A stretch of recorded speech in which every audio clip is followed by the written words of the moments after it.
তিনিচুকীয়াত মছজিদ আখতাৰ ওৰফে মিকিৰ কেইবাখনো দোকানত অভিযান। তিনিচুকীয়াৰ বিতৰ্কিত মোবাইল ব্যৱসায়ী মছজিদ আখতাৰ ওৰফে মিকিক আটক আৰক্ষী। অভিযানৰ সময়ত জব্দ কৰে দুটাকৈ পিষ্টল আৰু এখন পিতাকী বাহন। তাৰ সমান্তৰালকৈ GST, EDA আৰু জিলা প্ৰশাসনে চলাইছে অভিযান।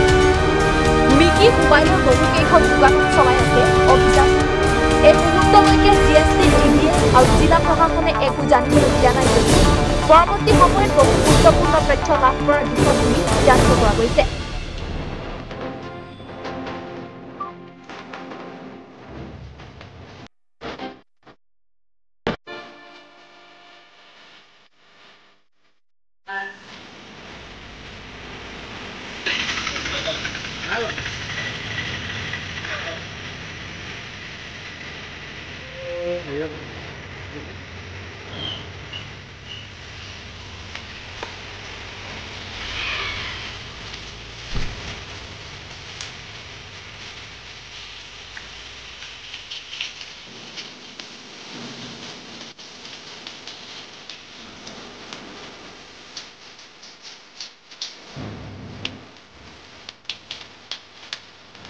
এতিয়া আৰক্ষীৰ ওচৰত কমপ্লেইন এটা আহিছিল যে অলপ দিনৰ আগত তিনিচুকীয়া থানাত ৰেজিষ্টাৰ হোৱা কেছ এটাৰ ইনভেষ্টিগেশ্যন চলি আছে আৰু সেই ইনভেষ্টিগেশ্যন চলি থকা অৱস্থাত মিকি মোবাইলৰ স্বত্বাধিকাৰী আৰু কেইজনমান ব্যক্তিয়ে সেই ইনভেষ্টিগেশ্যনটোত অলপ আনডিউ ইনফ্লুৱেঞ্চ কৰিবলৈ চেষ্টা কৰিছে বুলি কমপ্লেইন এটা পোৱা গৈছে আৰু সেই কমপ্লেইনৰ ভিত্তিতে আমি আজি এটা ৰেড তেওঁৰ ঘৰতো কৰা গৈছে। ৰেড কৰি পেলাই তেখেতক ইতিমধ্যে কৰায়ত্ব কৰা গৈছে।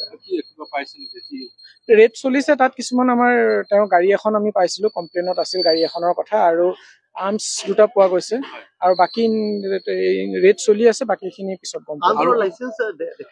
সেইখিনি এতিয়ালৈকে আমি পৰ্যায়ত আছে, ইনিচিয়েল ষ্টেজত আছে পিছত, কিন্তু এতিয়া আমি আৰ্মছ দুটা পাইছোঁ। কমপ্লেইনটোত দিছে যে কেইবাজনো ব্যক্তি আছে যোনে ইনফ্লুৱেঞ্চ কৰিব ট্ৰাই কৰি আছে ইনভেষ্টিগেশ্যনটোত। চ' সেইখিনিৰ ওপৰত আমি তদন্ত চলাই আছোঁ। এতিয়া বৰ্তমান পুলিচৰে আছে, বাকী পৰ্যায়ক্ৰমে যদি আৰু কিবা আমাৰ বেলেগ ডিপাৰ্টমেণ্টৰ লাগিম তেওঁলোককো ইনভলভ কৰিম আৰু।